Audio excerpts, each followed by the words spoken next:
Assalamualaikum warahmatullahi wabarakatuh. Waalaikumsalam warahmatullahi wabarakatuh. Bismillahirrahmanirrahim. Alhamdulillahi rabbil alamin. Wassalatu wassalamu ala ashrafil anbiya'i wal mursalin, Sayyidina wa maulana Muhammadin wa ala alihi wa ashabihil mujahidin at-tahirin. Amma ba'du, subhanaka la ilma lana illa ma 'allamtana innaka antal alimul hakim. La hawla wa la quwwata illa billahil aliyyil azim.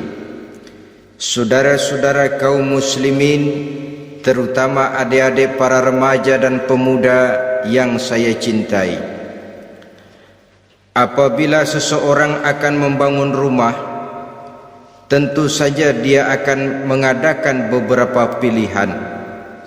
Sejak dari memilih lokasi di mana rumah itu akan didirikan, sampai kepada menentukan bahan-bahan kualitas yang akan dipakainya, sampai kemudian kepada wujud dan bentuk rumah yang akan ditinggalinya.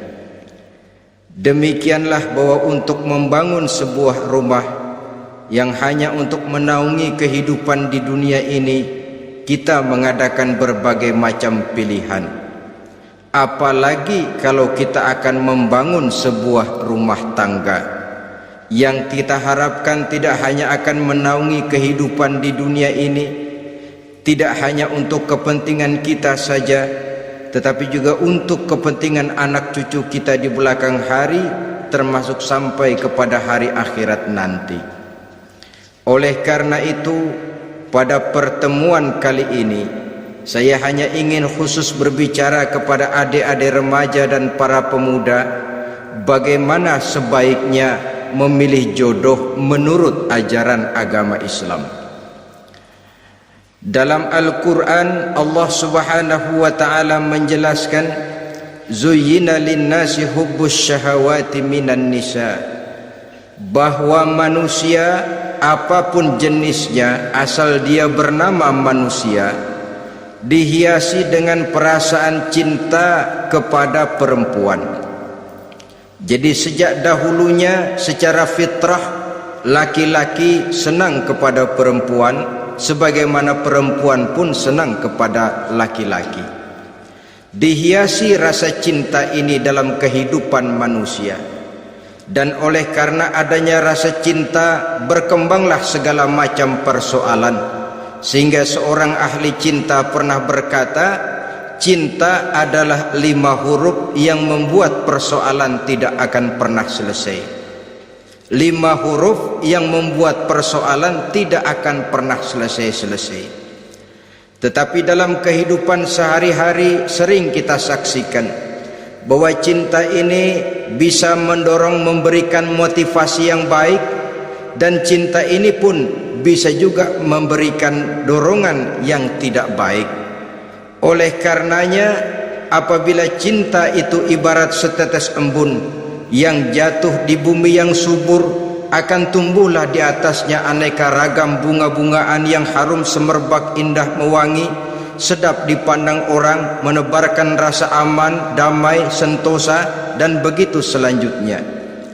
Tapi jika cinta itu jatuh di hati yang gersang dan tandus, tidak ada yang akan dapat tumbuh di sana selain sirih memanjat batu, kuning daunnya, lemah gagangnya.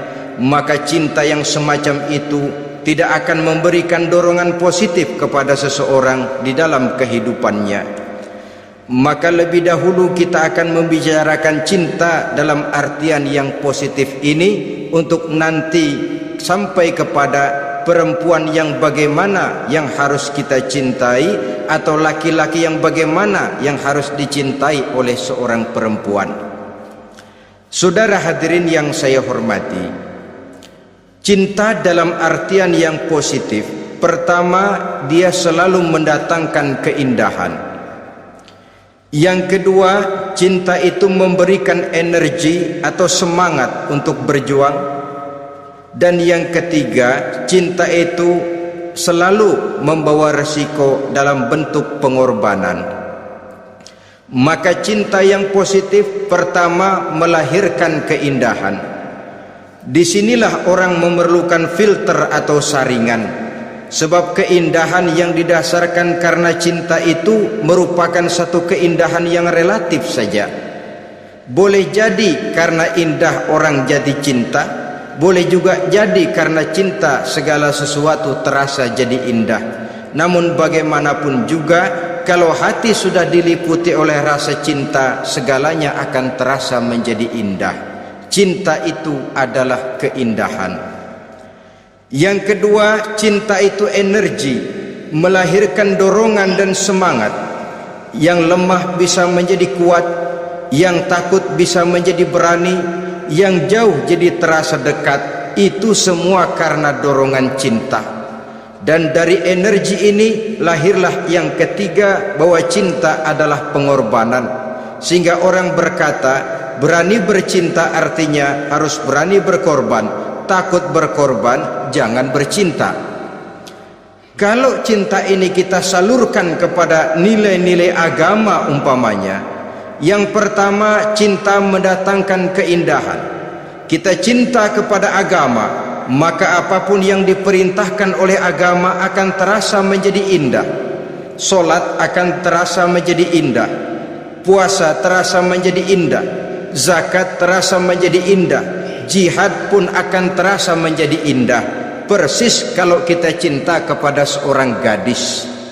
Jika kita cinta kepada seorang gadis, apanya saja akan kelihatan menjadi indah.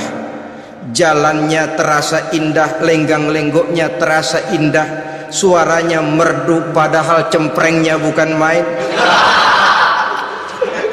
Seluruhnya akan mendatangkan keindahan karena dasarnya sudah cinta. Cinta membawa kepada keindahan. Yang kedua, cinta itu melahirkan energi.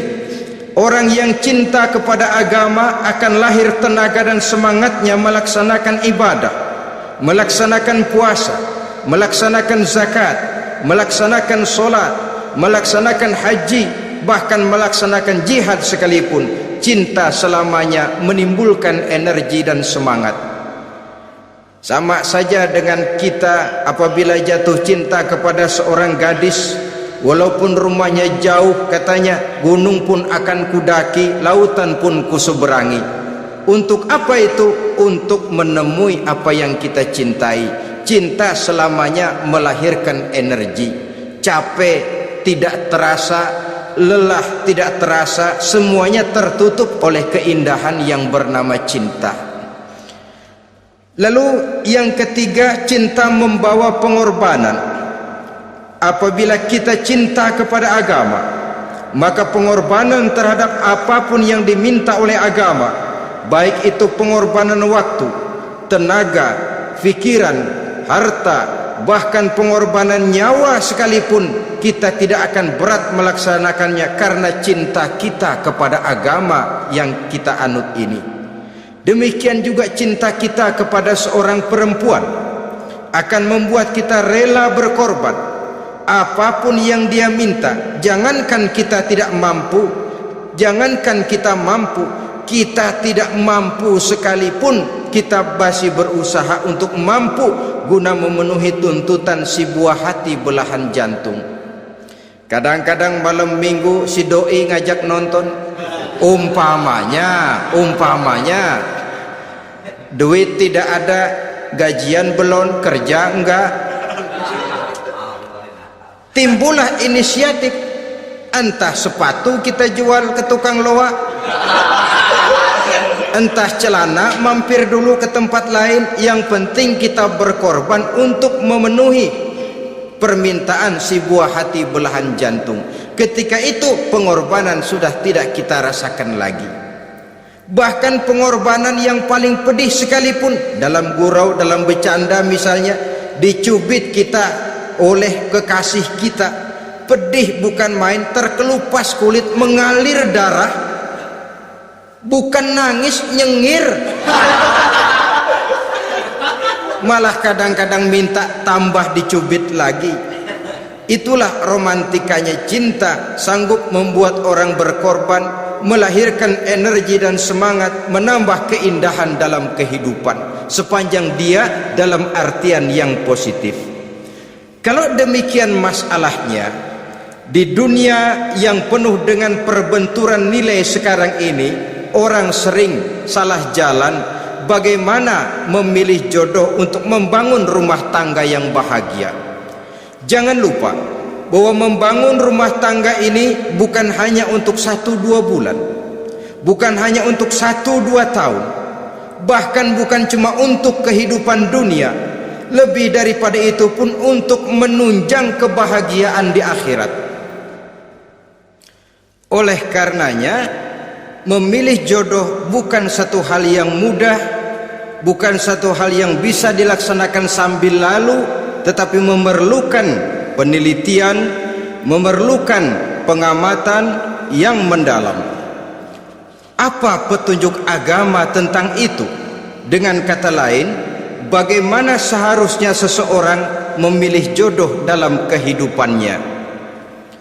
Ini tentu saja sumbangan moral buat adik-adik remaja dan para pemuda yang lagi kebingungan memilih jodoh, atau barangkali buat bapak-bapak yang kepengen nambah lagi.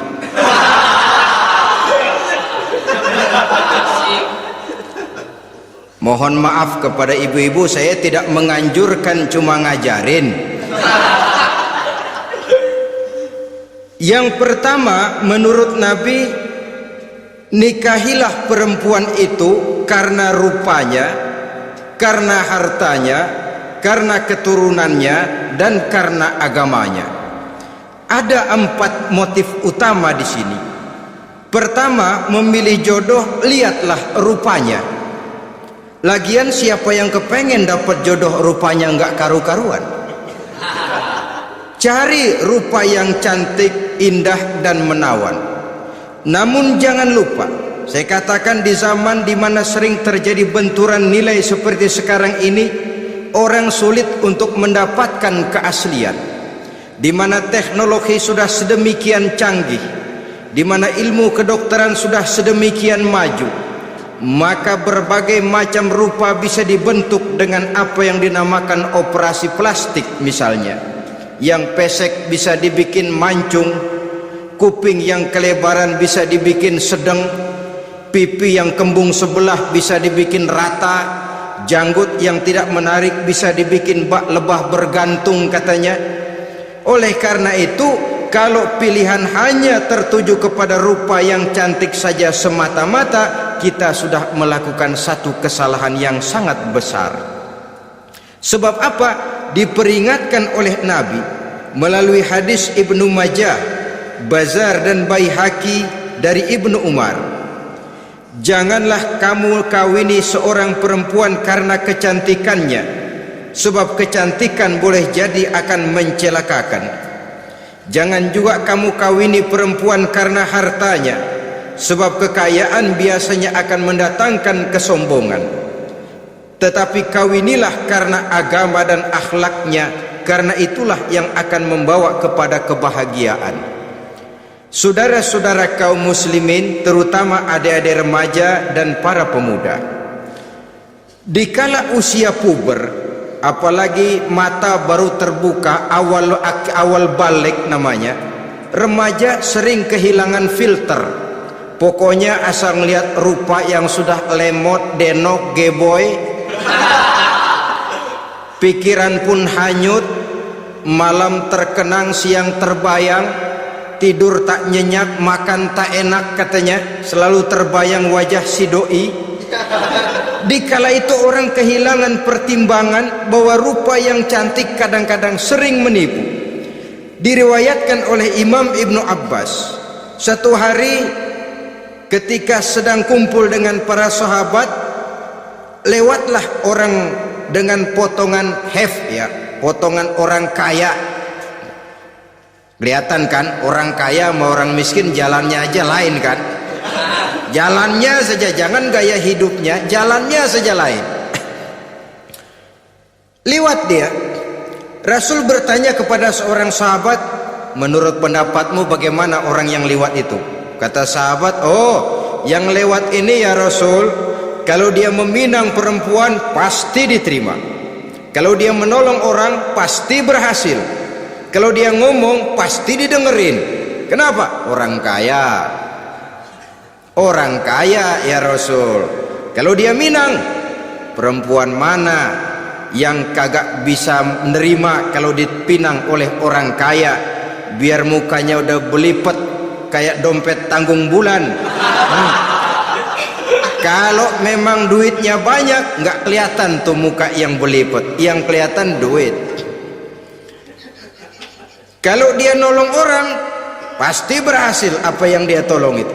Kalau dia ngomong pasti didengerin orang, walaupun omongannya biasa-biasa saja. Kenapa? Orang lihat penampilannya. Sudah, ketika orang itu lewat, beberapa lama kemudian lewat lagi seseorang yang kelihatannya miskin. Rasul tanya lagi, kalau orang ini bagaimana pendapat kamu? Wah, potongan begini sih Rasul, kalau dia minang orang tolak. Siapa yang mau kawin sama kere begini? Kalau dia nolong orang pasti nggak berhasil. Kalau dia ngomong kagak bakalan ada yang mau dengerin. Siapa yang mau dengerin orang susah ngomong? Setelah orang itu lewat, apa kata Rasul? Orang yang terakhir yang lewat ini, yang barusan lewat, jauh lebih baik dari yang pertama yang lewat tadi. Jauh lebih baik. Maksud dari ucapan ini, Rasul sebenarnya mendidik para sahabat jangan tertipu oleh penampilan. Sebab penampilan tidak selamanya mencerminkan keaslian. Apalagi di zaman sekarang, salon di mana-mana bejibun. Alis mata bisa dibikin, pipi bisa dicat, yang pinggir kuning, yang tengah merah, di sebelah merah ada yang kehitam-hitaman, persis orang kepentok tiang listrik.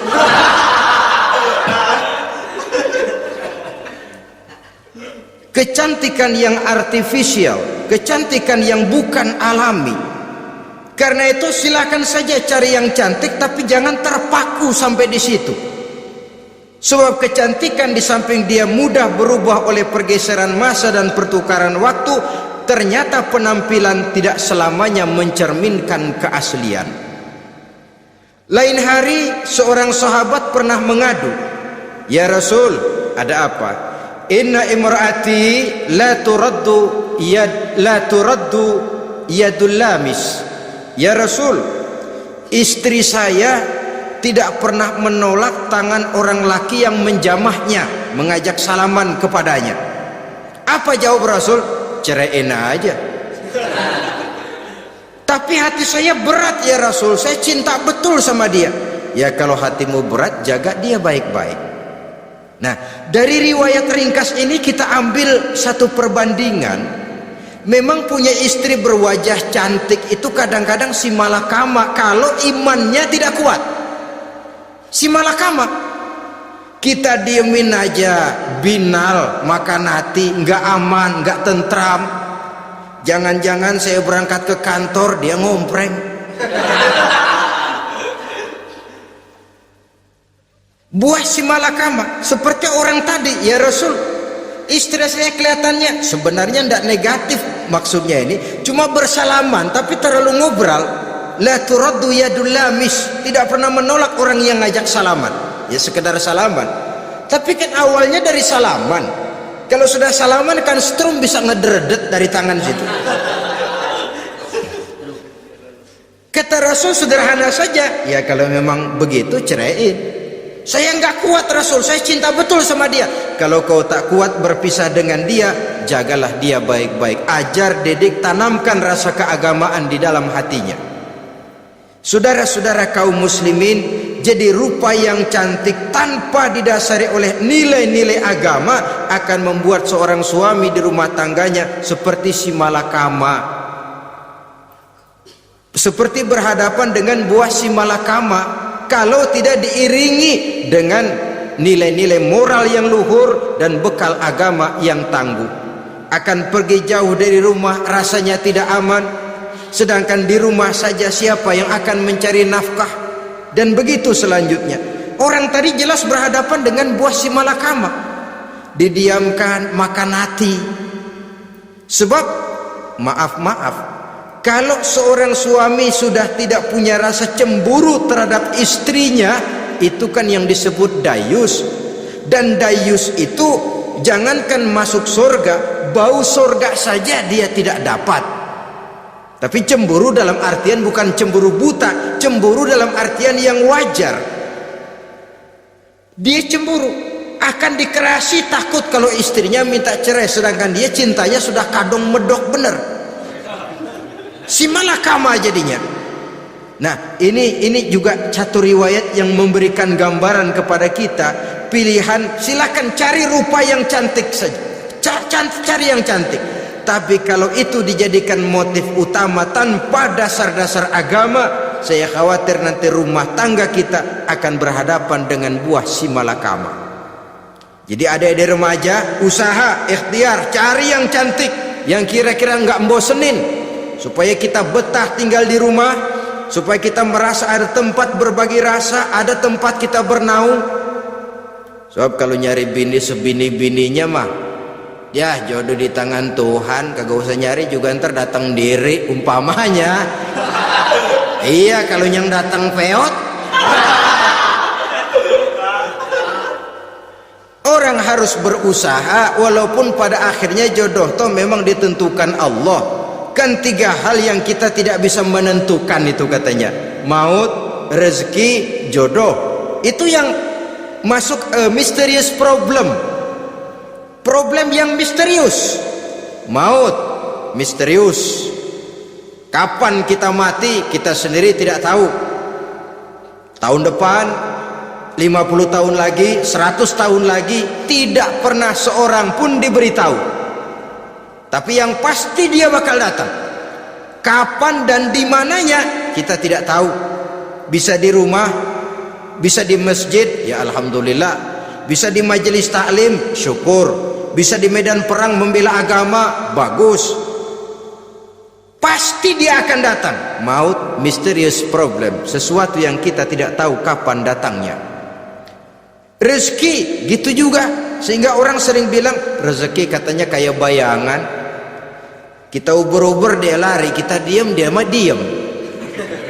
Setengah mati kita uber-uber, emang ukuran segitu aja. Begitu kita nggak ngapa-ngapain, datang yang bawain rezeki. Namanya rezeki itu mysterious problem. Kadang-kadang ngobek, sungsang, sumbul, udah segala tanah orang kita ukur-ukurin. Udah segala ngomong sudah nggak ada yang loh, terus udah buta. Tapi memang bayangan, kalau belum rezeki ya belum.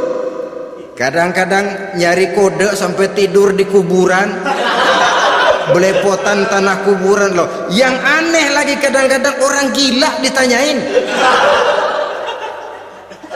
Allahu Akbar, ini kode-kode zaman sekarang ini sampai orang waras nanyain orang gila, itu gimana itu? Ini sudah efek yang betul-betul negatif. Sudah jelas orang gila kok ditanya. Apa kira-kira yang nanya nggak lebih gila dari yang gila itu?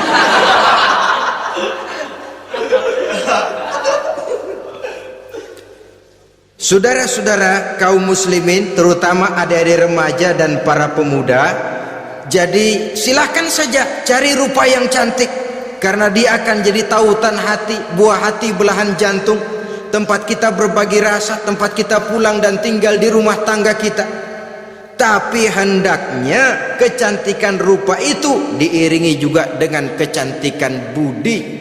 Karena itu cari rupa yang cantik. Ini pilihan utama.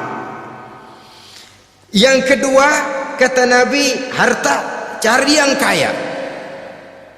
Tetapi jangan lupa, jangan dijadikan pilihan utama, karena kekayaan sering mendatangkan kesombongan. Apalagi kalau seorang pemuda mendapat istri orang kaya. hidupnya dimodali oleh istrinya, maka biasanya wibawanya sebagai seorang suami akan hilang. Akhirnya komando di tangan istri. Dikala itulah suami tidak lebih daripada prajurit yang taat kepada komando istrinya. Padahal menurut konsep Quran, ar-rijalu qawwamuna 'alan nisa, laki-laki diciptakan sebagai pembimbing bagi perempuan. Kalau nanti suatu saat terjadi benturan, sedangkan modal diberikan oleh istri, terjadilah pengungkitan.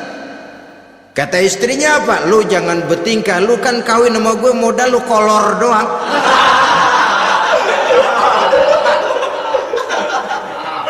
Kalau sekarang bertingkah silakan keluar rumah, bawa seperti engkau datang dulu, jangan bawa apa-apa, pergilah seperti engkau datang dulu kemari.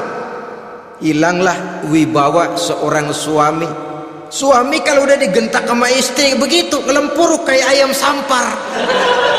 Di mana lagi letak wibawanya?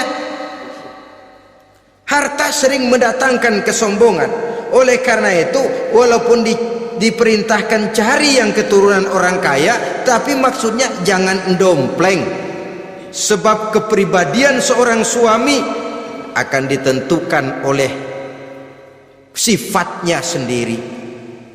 Keberadaannya ditentukan oleh karya dan perbuatannya sendiri. Itulah yang akan menampilkan kepribadian dia dalam kehidupan di masyarakat ini. Saudara-saudara kaum muslimin, terutama adik-adik remaja dan para pemuda, kan kadang-kadang di zaman sekarang kan kelas-kelas gigolo, playboy ya, nyari tante-tante kesepian, mejeng-mejeng di pinggir-pinggir jalan dengan harapan apa? Ya barter lah, tukar tambah, nah, supaya dapat rokok, dibelikan pakaian, motor dan sebagainya. Tapi yang jelas hilang harga diri sebagai laki-laki, dan itu yang paling mahal. Kalau seorang laki-laki sudah kehilangan harga diri, apalagi yang bisa dibanggakan dalam kehidupan ini? Apa artinya naik mobil kalau kepala tertunduk ke bawah? Apa artinya jalan di tengah masyarakat kalau kita tidak bisa menengadah dengan satu kebanggaan? Hilangnya harga diri merupakan kehancuran awal dari sebuah pribadi yang untuk jangka panjang kita tidak akan bisa lagi berbuat banyak. Tanpa harta orang memang sulit untuk bahagia, tapi harta semata-mata bukan merupakan jaminan bahwa orang lantas akan bahagia. Saya barangkali harus berkata, banyak orang miskin yang kaya, tapi tidak sedikit orang kaya yang miskin. Saya ulangi ini, banyak orang miskin yang kaya, tetapi tidak sedikit orang kaya yang miskin. Nah, bagaimana pengertiannya? Orang miskin yang kaya, materinya sederhana, peralatan rumah tangganya sederhana, tapi hatinya kaya. Oleh karena hatinya kaya, jiwanya lapang. Sebaliknya, orang kaya yang miskin, di tengah kelimpahan materi yang berlimpah, segalanya serba ada, hatinya yang miskin. Kelimpahan materi tidak akan sanggup mengobati kemiskinan hatinya, sehingga di tengah kehidupan yang serba ada, dia masih merasa kurang, maka dia tidak pernah cukup. Di tengah kemilauan dan gemerlapan serta glamornya rumah mewah, dia merasa hidup di tengah gurun pasir yang gersang dan tandus. Karena itu, biarlah miskin harta tapi kaya budi, daripada kaya harta tapi miskin budi. Lebih utama lagi kaya harta, kaya budi, itu idealnya. Dasar pilihan ketiga sesudah rupa dan harta menurut Nabi, keluarga. Faktor keturunan sangat menentukan. Pepatah mengatakan, buah apel akan jatuh tidak terlalu jauh dari pohonnya. Biasanya kalau bapak kalong, anak kampret. bapak nyolong, anak nyopet. Itu fotokopi. Saudara-saudara, sungguh pun demikian, faktor keluarga bukan merupakan yang paling dominan, karena segalanya memang bergantung kepada hidayah dari Allah Subhanahu wa ta'ala. Kalau hidayah datang, bisa saja anak maling bisa jadi kiai. Kalau hidayah datang, bisa saja anak nabi malah ikut bersama orang-orang kafir. Pada akhirnya orang mau besar atau tidak bukan dengan jalan menyempeng kepada keturunan orang lain, tapi ditentukan oleh kepribadian dirinya sendiri.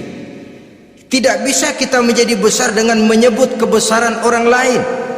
Itu sebabnya dicontohkan oleh Imam Ali pada saat beliau berkata, laisal fata may yaqulu kana abi walakinnal fata may yaquluha anadha.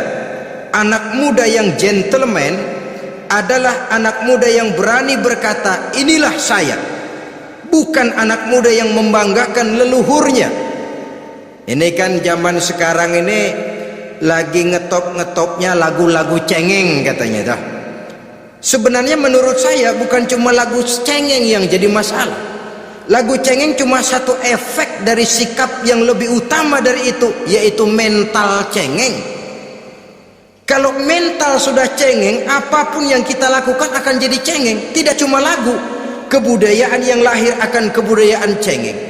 Jadi pengusaha cengeng, jadi pejabat cengeng, jadi kiai cengeng. Kenapa? Mental cengeng. Di antara mental cengeng itu apa? Mengandalkan fasilitas atasan. Kalau tidak ada fasilitas dari atas, lantas tidak bisa berbuat apa-apa, cengeng. Menjadi besar bukan karena karier pribadi, tapi karena nasib katrolan. Itu pun termasuk mental cengeng. Sedikit gagal, B, bagaimana B? Sedikit jalan buntu, babe. Sedikit deadlock, babe. Lu ngapain babe lu melulu? Saudara hadirin yang saya hormati, jadi lebih penting dari sekedar lagu-lagu cengeng, saya malah lebih suka bicara mental cengeng ini.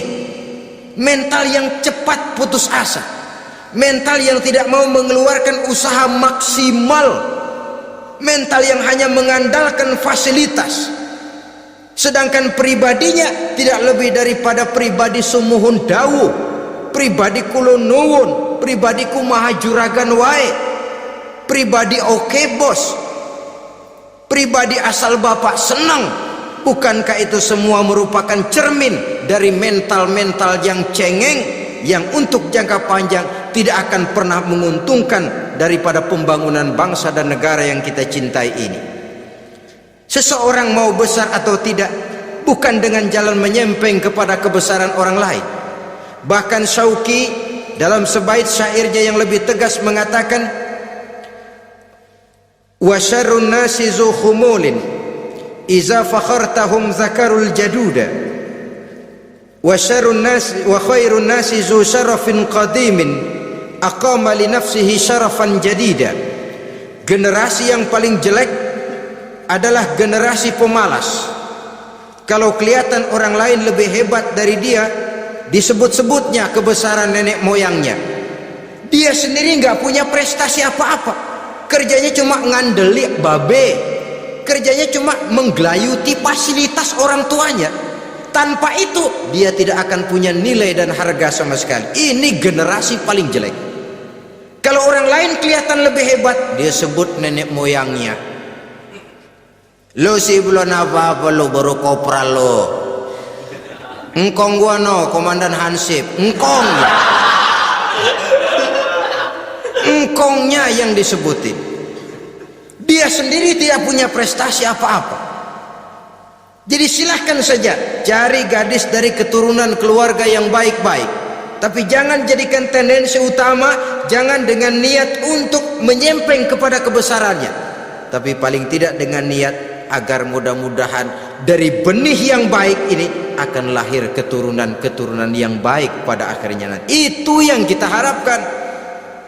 Bukan lalu dengan pertimbangan, weh mertua gue bos nih, kali aja begitu gue kawin dia mampus. Ini semua warisan kan jatuh kemari semua. Kalau itu niatnya sudah jelas salah.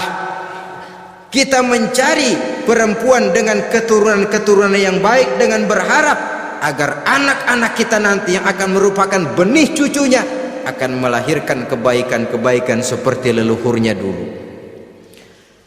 Saudara, pilihan yang keempat kata Nabi, agama. Ini yang paling inti. Kenapa? Agama itu motivasinya moral. Di sini segalanya ditentukan. Rupa yang baik, harta yang banyak, keluarga yang luhur. Kalau sudah dilandasi oleh agama yang rapuh, bahkan tidak beragama sama sekali, ketiga hal di atas tadi hanya akan mendatangkan malapetaka. Sekarang kan kita tertipu oleh penampilan, padahal penampilan belum tentu kenyataan. Di jalan-jalan kita akan lebih terpesona melihat gadis pakai miniskirt di atas lutut ketimbang kita melihat gadis-gadis yang pakai jilbab. Kalau sudah pakai jilbab keliwat, yang usil banyak banget, bau sorga nih. Bau sorga katanya. Tapi kalau sudah yang pakai miniskirt itu yang lewat, itu dari ujung ke ujung mata kagak mau kedip, laler nemplok di mata kagak dirasain. Kita terpesona oleh penampilan zahir, padahal penampilan belum tentu memantulkan hal yang sebenarnya. Tapi memang itulah watak manusia. Watak manusia, saya katakan manusia tanpa kecuali. Tetapi bergantung kepada pemikiran jangka pendek atau jangka panjang. Kalau jangka panjang yang kita pikirkan, ya tentu kita tidak akan mudah terpesona oleh hal yang zahir.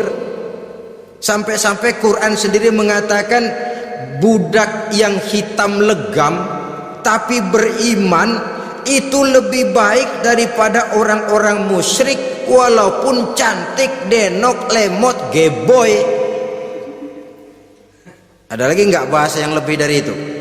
Cantik, denok, lemot, geboy, bahenol, nerkom, tapi kafir masih lebih baik budak yang hitam legam sekalipun kalau dia beriman. Kenapa? Rumah tangga untuk jangka panjang.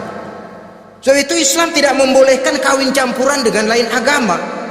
Walaupun ada ayat yang mengatakan boleh kawin dengan ahlul kitab, tapi sebagian mufassir menjelaskan bolehnya kawin dengan ahlul kitab itu dalam kondisi darurat. Dalam kondisi normal tidak bisa. Kenapa? Kalau sudah berlainan agama akan terjadi kerancuan rumah tangga untuk jangka panjang. Bagaimana membina dalam keharmonisan di rumah tangga? Bagaimana nasib anak-anak nanti?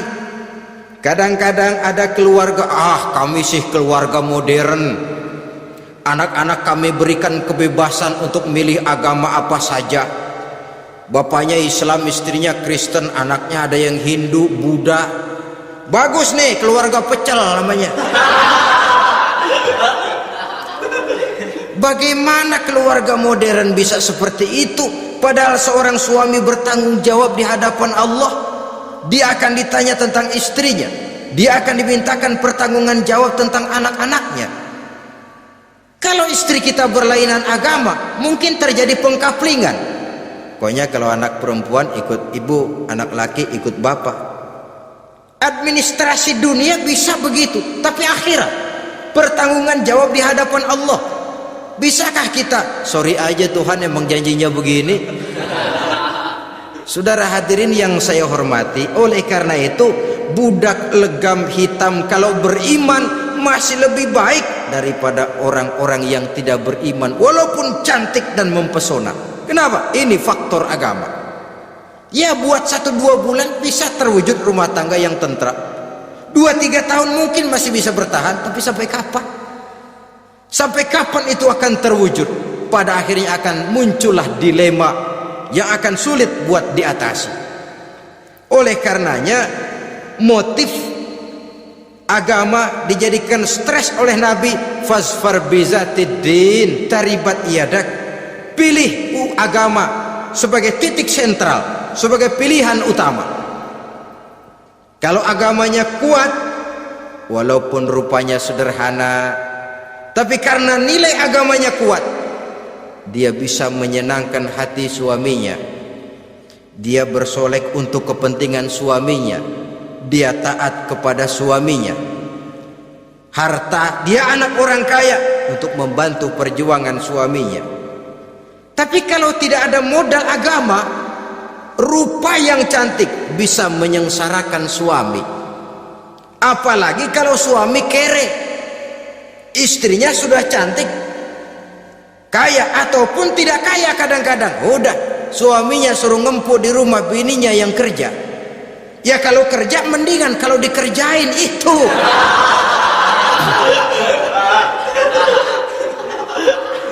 Itu yang repot. Saudara hadirin yang saya hormati, dan ini bukan satu dua kasus. Alangkah malangnya kalau sudah terkena hal seperti itu. Akhirnya seperti pengaduan sahabat kepada Rasul tadi.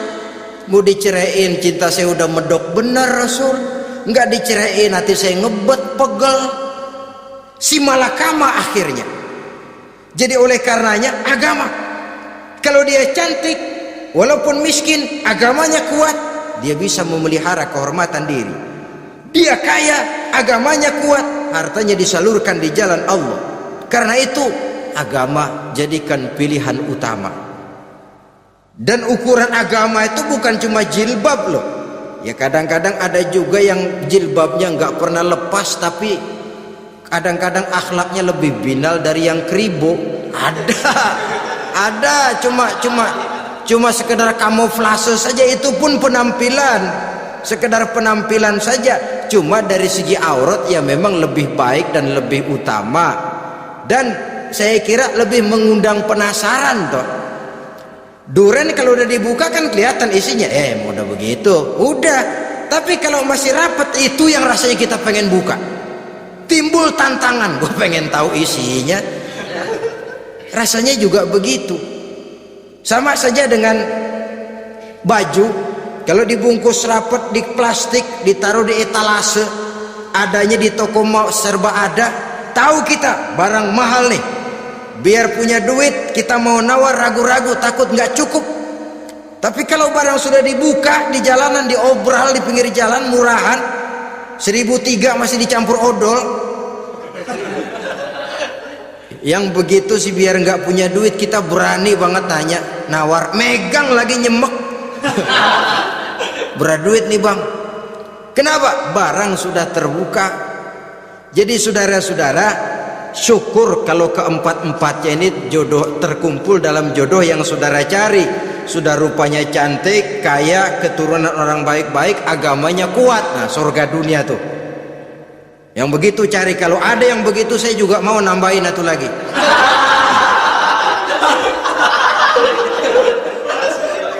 Tapi yang kumpul keempat-empatnya ini terus terang saja langka. Makhluk langka ini. Kadang-kadang cantik, kaya, keluarganya hebat, agamanya nol, akhlaknya kayak setan. Tapi yang paling celaka kalau empat-empatnya kagak ada. Rupanya jelek, melarat, bapaknya biang maling, kagak beragama lagi. Apanya yang mau dipilih? Mampus saja mendingan. Sudah nggak ada pilihan sama sekali tuh. Sudah nggak ada pilihan sama sekali. Saudara hadirin yang saya hormati, terutama adik-adik remaja. Nah, lalu apa motivasi agama dalam pembinaan ini apa? Agama ini kan memberikan contoh bahwa perempuan yang baik itu, yang kita ingin jadikan dia sebagai ideal dalam pencarian jodoh, tandanya 3. Iza ra'aitaha saratka, kata Nabi. Kalau dipandang dia bisa menggembirakan kamu. Kan ini yang penting buat seorang suami. Kalau saudara nanti jadi suami, punya istri yang jadi partner setia mendampingi suaminya. Kalau dilihat nggak bosenin, Kenapa? Dia berdandan untuk nyenangin hati suaminya, nggak bosenin. Kan kadang-kadang ada bini kalau kita pulang demok aja fotonya.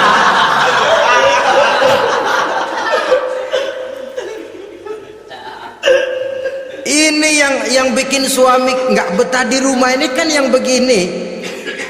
Adapun perempuan yang beragama, apabila dipandang oleh suaminya, dia pandai menyenangkan hati suaminya. Andai kata suaminya dalam kesulitan, dia tidak menambah beban kesulitan. Paling tidak dia bisa memberikan satu bantuan moral. Bantuan moral untuk mengurangi beban kesulitan daripada suaminya.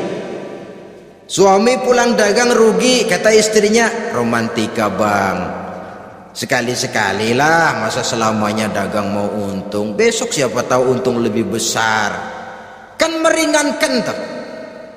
Kadang-kadang enggak, suami pulang dagang dari pasar panas rugi, sampai rumah bini pidato pletar-pletor, lu dagang rugi emang lu laki goblok.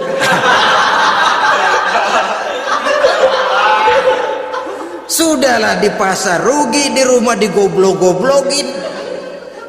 Ini nanti kena penyakit broken home yang begini ini. Padahal kesuksesan di kantor, kesuksesan di pasar, kesuksesan di medan tugas selalu dimulai dari kesuksesan dan ketenangan dari rumah tangga.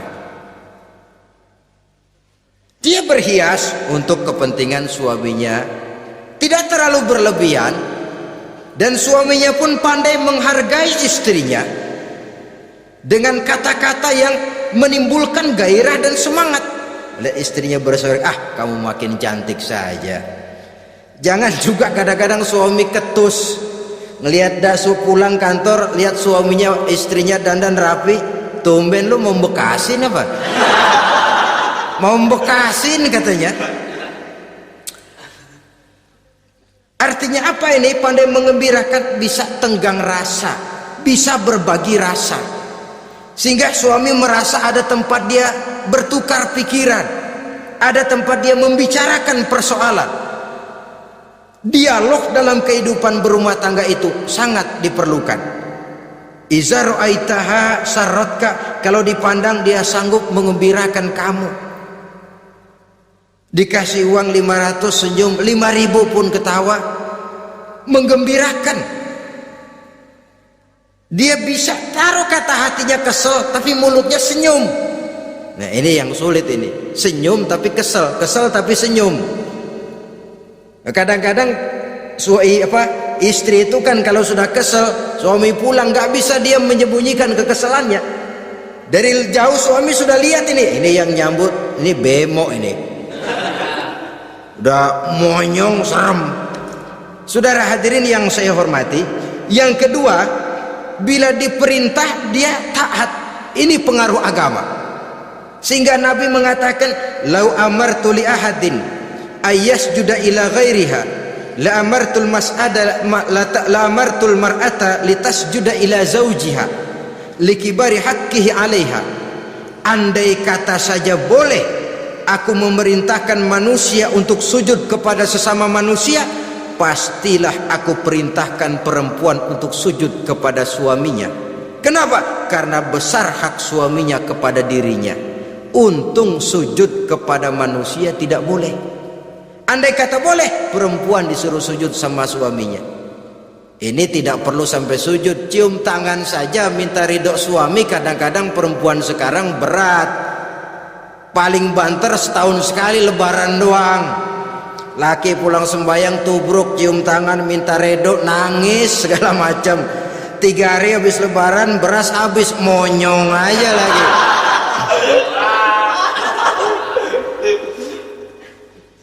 Saudara hadirin yang saya hormati, yang ketiga, akibat pengaruh agama, dia sanggup memelihara kehormatan diri dan sanggup menjaga harta suaminya. Memelihara kehormatan diri baik pada saat suaminya di rumah atau pada saat suaminya tidak ada di rumah. Satu riwayat, seorang sahabat akan pergi perang jihad di fi sabilillah.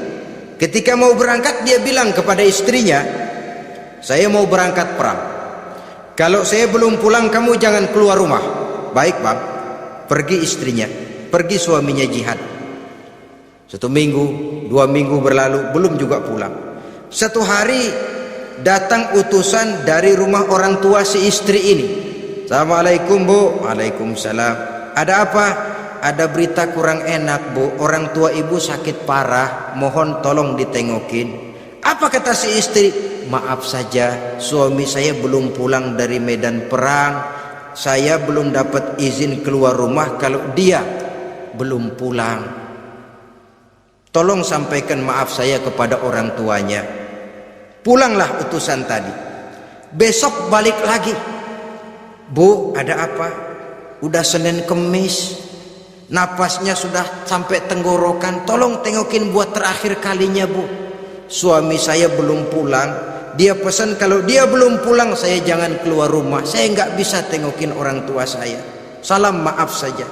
Pulang utusan itu.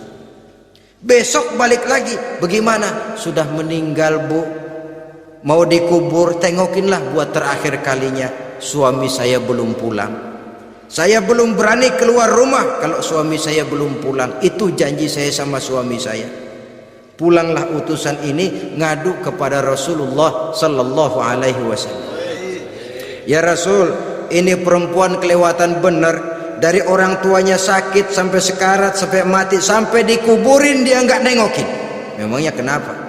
Suaminya katanya pergi jihad dan suaminya tidak mengizinkan dia keluar rumah kalau si suami belum pulang.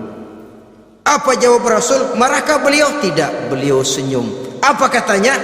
Dosa orang tua yang meninggal ini telah diampuni oleh Allah karena dia punya anak perempuan yang begitu taat kepada suaminya. Allahu Akbar. Dosa orang tua yang sudah meninggal itu diampuni oleh Allah karena dia punya anak perempuan yang begitu taat kepada suaminya.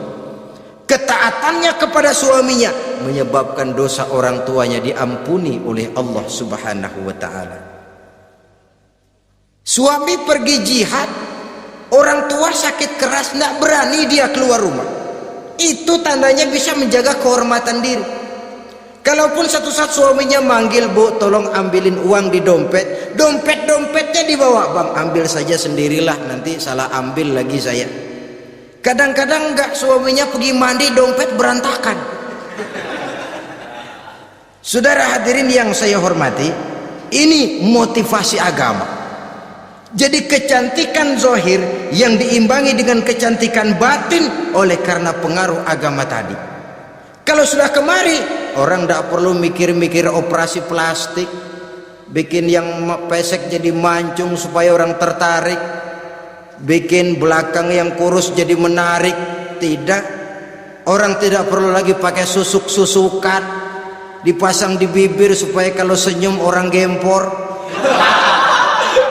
supaya kalau ngomong orang percaya, dipakai di kuping supaya macam-macam. Tidak perlu lagi pakai jompa-jampe, pelet-peletan supaya kalau diludahin orang ngikut. Nggak perlu lagi. Kenapa? Cinta itu nature, sesuatu yang alamiah, yang tidak bisa dipaksakan. Dia kudrati, karunia dari Allah. Tidak bisa cinta dipaksakan. Kalaupun bisa, dengan ilmu pelet, oh saudara bisa membuat orang jatuh cinta, ya 2-3 hari, 4-50 hari. Kesananya, apa yang akan terjadi? Kelanggengan tidak akan pernah terwujudkan. Kenapa? Keterpaksaan yang akan timbul. Dalam kondisi semacam itu, rumah tangga tidak akan mengalami ketenangan dan ketentraman. Jadi biarkan cinta berjalan secara alamiah, karena dia memang alamiah. Saudara-saudara, nah sekarang kalau sudah ketemu nih yang 4 tadi, rupa cantik, keturunan boleh, kaya lumayan, agama kuat, apa yang harus kita cari? Apa yang harus kita lakukan? Apa pakai pepatah anak sekarang? Aku lihat, aku pikat, aku dapat, aku sikat, aku minggat. Bangsat.